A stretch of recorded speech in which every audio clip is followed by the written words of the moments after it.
Okay, if I can have everyone's attention, we'll go ahead and get started. We are joined by Greg Stucker, Goodyear Director of Race Tire Sales, and Robin Pemberton, NASCAR Vice President of Competition and Racing Development, here to talk about the use of the Zone Tread tire here at Texas.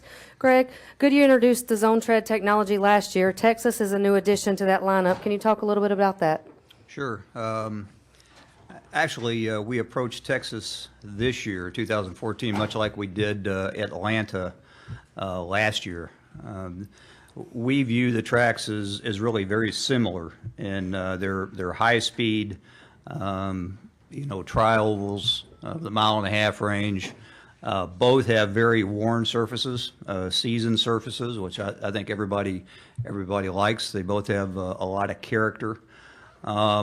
And so coming into this year to Texas, we wanted to make sure we addressed what we knew was coming, which was higher speeds, higher downforce with a new car, and wanted to make sure we were prepared for that.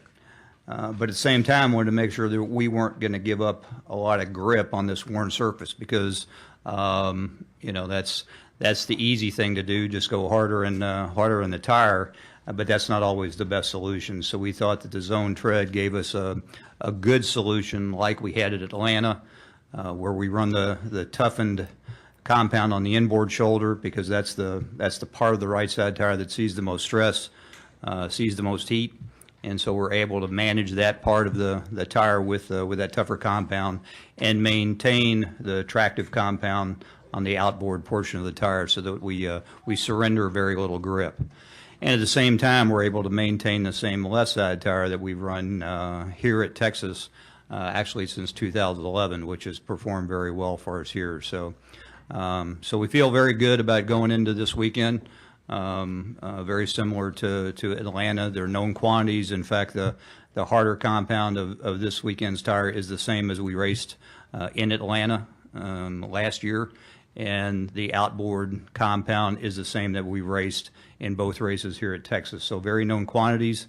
Like I said, the left side is very known quantity as well. So based on the results we saw yesterday and two nationwide practices, we feel very good. We think the tires look very good. So we got a lot of confidence going into this weekend. Robin, can you give us your thoughts on the level of commitment Goodyear is bringing to the table on this project?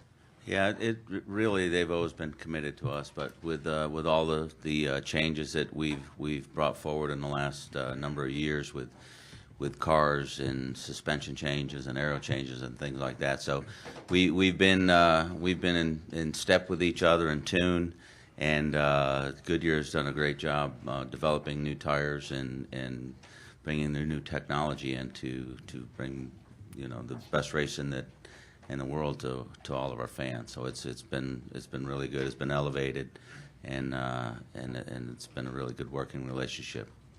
Okay, we'll open it up for questions for Greg and Robin. We'll start over here to the left. Jenna?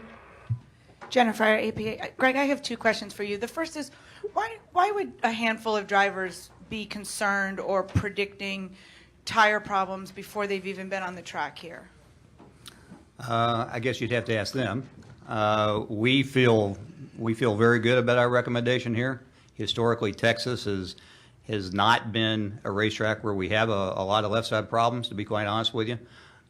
We address the right side because it is a high speed racetrack, and that's what gets stressed tremendously here. And so we thought that's why we came with a Zone Tread tire, because it was the good solution to that. And really, I think, on the heels of some of the issues that we saw at Fontana, people are asking the question, is there a possibility we could see the same thing?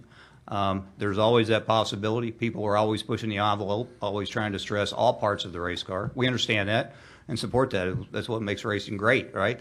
And but historically, we haven't seen a lot of that. So I don't have a lot of concerns above and beyond anything we would have in a normal weekend. Based on what you just said, I think you've already answered my second question. Some teams have gone to NASCAR and asked them to regulate air pressure. You would not be in favor of that? I think we're both in agreement that we're going in a different direction. I think a lot of the teams have asked for some more flexibility and more control. And we know as Goodyear that if we start to push more towards more attractive tires, That puts everybody on the edge, and that means everybody's got to manage it. And I think that makes for a good event. If you have to manage not only tires, but manage other parts, manage your strategy, I think that's what people want to see. And I think that's a contribution we can make. Additional questions? Okay, Bob, go ahead. Bob Packer, Sporting News. Do you have the ability, and would you consider increasing the allotment of tires to the teams for the race if you start seeing wear issues today or tomorrow? If there would be any need for that, sure, we have the ability to do that, and that would be, a decision we'd make, with NASCAR. If they felt that was appropriate, then we'd be prepared to do that. Okay, right here in the middle, Jim. Jim Utter, Charlotte Observer for Robin. Don't you find it a little ironic that oftentimes when you guys tell teams you don't want us to get involved because you eventually won't like the outcome, which generally tends to play itself out correct like that way, but in some instances they want NASCAR to do something for them that they could do for themselves? Yeah, and I think it's a small group, and as you know, we're early in the process here this year in a lot of different areas, and sometimes that question will be raised, but I think long term they would rather be in charge of their own destiny, I think. Okay, we'll take our next one from Nate right here. Nate Ryan, USA Today Sports. Robin, moving away from the tires a little bit, I think I've heard Gene's definition, other people say that once you guys got like 3 intermediate 1.5 to 2 mile speedways under your belt, you guys would have a good sense of like where the Gen 6 is. Can you maybe look at Sunday's race? Is this going to be a good barometer, good sample size to look at it and then maybe make some tweaks or changes going forward? Or? It would. I think so far the competition that we've seen is probably the best. I said it last year that I thought the competition was the best that I'd seen in forever. This year looks like it's going to, in my opinion, so far is going to eclipse that.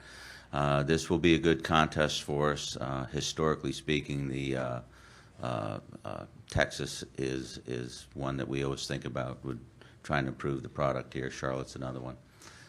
So we will definitely be keying on the results and the stats that come out of this, and as good as everything looks right now, we'd have to really stub our toe to make any changes midstream right now.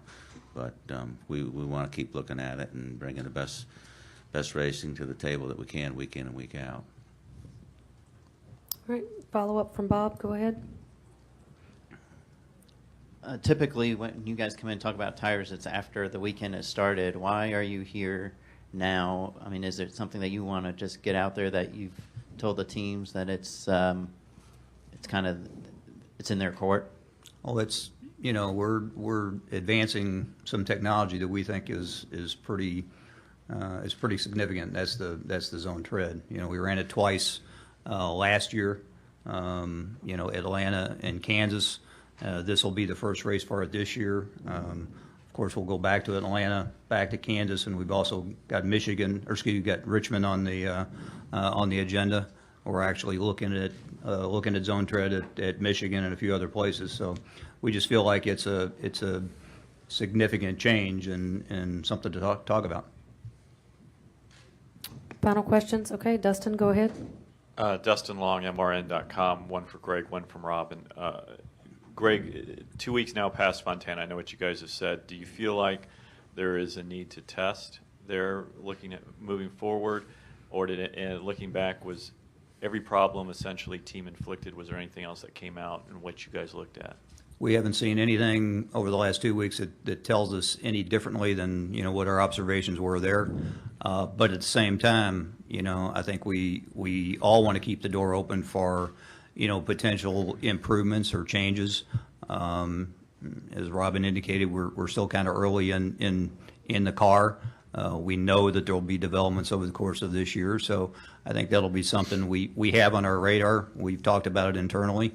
And so we'll continue to talk with Robin and his guys and the teams and collectively determine if that's something we want to address. I think the last thing we want to do is to affect the the quality of the racing there, because I think we all agree it's tremendous. So, but that's certainly something we'll keep open. And for Robin, I know there's a dozen teams that have gotten time penalties for practice today. Certainly, you guys have done that in the past, but this seems to be a lot more than previously. Was there a particular issue at Martinsville, or is this an issue that you're not liking what you see and may have to at some point start doing 30-minute penalties or increasing it like you guys? No, it's in general. I mean, to be fair to the garage, you have to maintain schedules and equal opportunities to work on your cars. We're more structured this year with getting our cars through inspection and getting them out on the line for qualifying. And so, to be fair to all the competitors, we have certain time frames in which you are allowed to work on your car when you have to be out of the garage and get ready for qualifying. So, we'll continue to look at this. It's not anything towards any shenanigans going on or any problems or issues with racetracks or inspection or anything like that. So, it's just a way of doing business. And if later on we have to make an adjustment to some practice times or things of that nature, we'll do them. But it'll be later in the season. Final question, Alan, right here. Alan Cavana, NASCAR.com. Robin, at any point, is there a directive from NASCAR to tell teams keep those left side pressures up high, or do you think the lessons learned from Fontana are enough of a message sent to them? No, not really. I mean, it's a very competitive garage area out there, and with as much pressure being put on teams to win and get in the chase, I think teams will be more likely to push the envelopes in any way that they can, and so we expect that out of them, and I'm proud of them to push the limits like that. But they also know that they have to finish races, and they know better than we do. We're just the governing body. They're the competitors. They got a lot on the line, and they're the best at pushing it to the limit, and they'll adjust accordingly. Greg, Robin, thank you very much for your time today. Thanks.